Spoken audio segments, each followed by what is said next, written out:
There's so many suburbs. Where do you go? Stay tuned. We'll show you.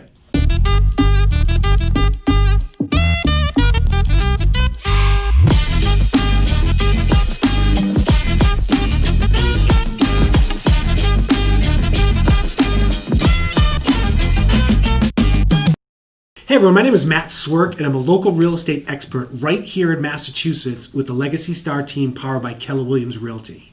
Now, if this is the first time you've come to our YouTube channel and you're interested to find out everything there is to Massachusetts, whether it's living, eating, sleeping, drinking, playing, or some of the best suburbs, then you definitely want to subscribe to our channel. And more importantly, click that little bell so every time we make a new video, you're going to be notified.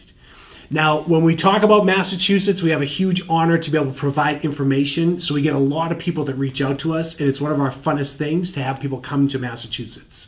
So you're going to have questions about where to go, what to do. We want you to remember that we're going to be your resource, and you can always reach out to us via text, email, phone call, special delivery, whatever you need, we're here for you.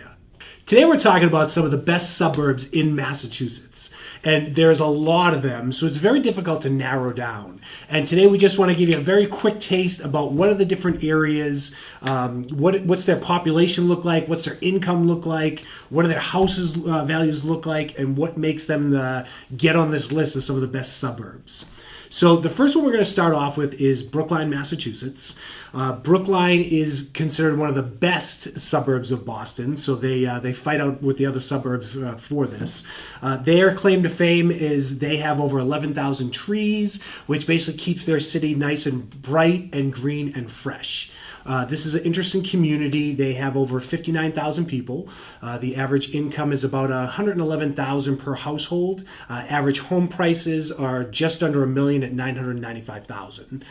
That's definitely a lot of these towns you're going to see. They all have great accessibility, great school systems. So definitely Brookline has a lot of great features. You definitely want to check that out. It's claiming the fame of the best suburb of Boston. The next one is going to be Lexington. Now, Lexington, just like a lot of our towns and cities in Massachusetts, not really our cities, but our towns, there's a lot of history, right? So we always talk about the Revolutionary War. So Concord and Lexington are, big spots in the back of our minds of always learning about that as far as our education is concerned. We're going to talk about Plymouth Rock in another video. So we have a lot of history here. So let's dive into Lexington. Considered one of the best suburbs or one of the better suburbs, not the best, just like Brookline. However, one of the better suburbs because of its educational system. Lexington actually has always been in the top 5, so it's very strong as far as education. Again, very easy to get to, right where Route 2 is and Route 95. We talked about the different routes in Massachusetts a couple videos ago, so go back into the library and you can check those out. Also, their big, like I said, the big highlight is one of the stops as far as the Revolutionary War. This is a smaller community. There's about 33,000 people there. Their average income is about $162,000. Their price point's a little higher as far as housing, about $1.2 million. Interesting little side note about us. We have a company that fix and flips properties. There's literally companies that are going out buying a piece of land with a home valued, they're going to spend $800,000. They're going to get a bulldozer, knock that down, and start all over again. And that's where you're getting those $1.2 million properties. So Lexington, that's a cool place. Now Newton. This one touches me a little negatively because of its claim to fame. Now, Newton actually has one of the best student-athlete programs as far as the suburbs are concerned. And the reason why I have a sore spot with me is, yes, we lost to Newton North and Newton South many times with a lot of their sports programs.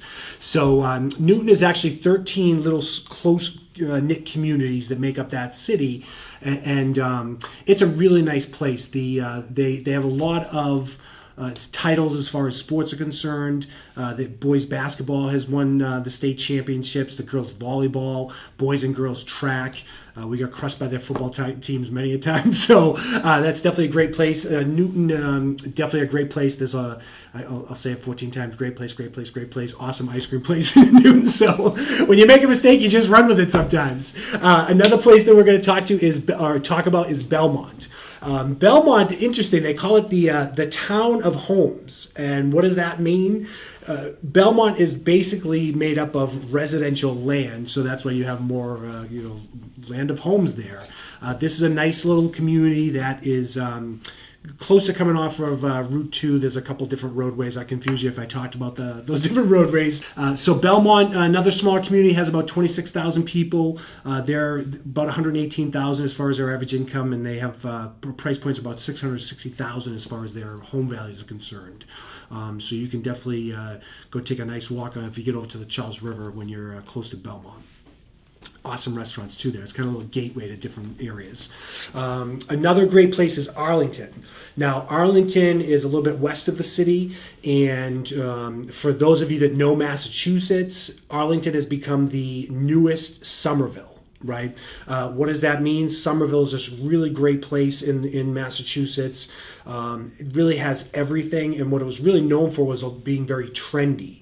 So Arlington is kind of pushing their way in, saying, hey, listen, like, we're the trendiest city now. So that's Arlington's a great suburb, some awesome pizza places out there.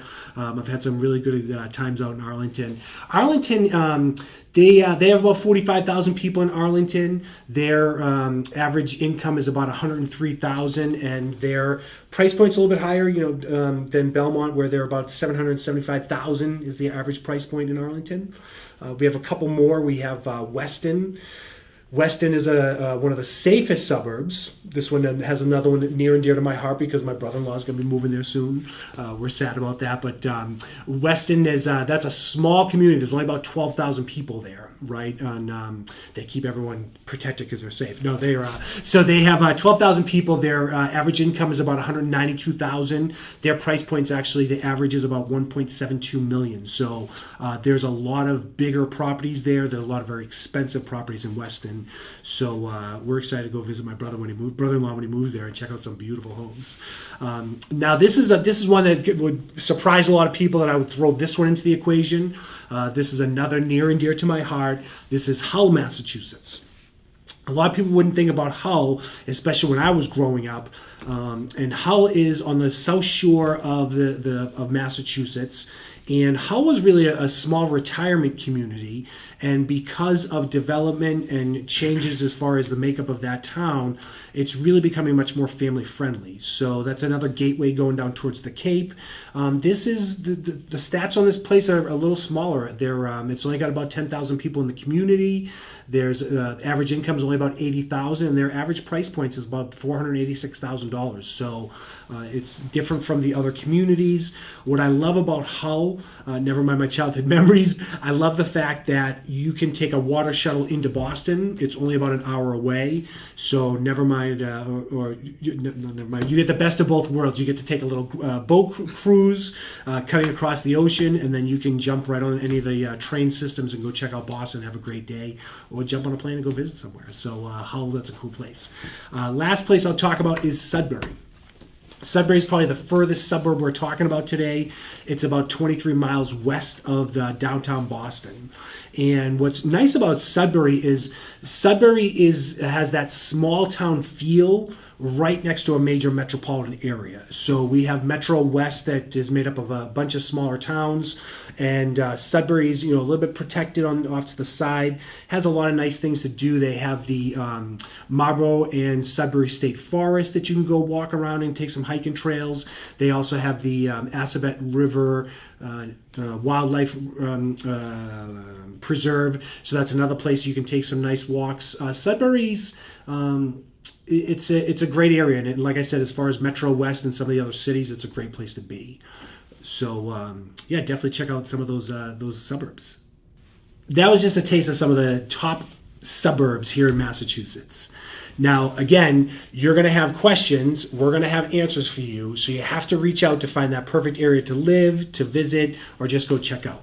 Now, how are you going to do that? Very simple. You can give us a call. You can give us a text. Send us an email. Send us a letter. We'll reply to you. We'll respond to you. Remember, when it comes to Massachusetts, we've got your back.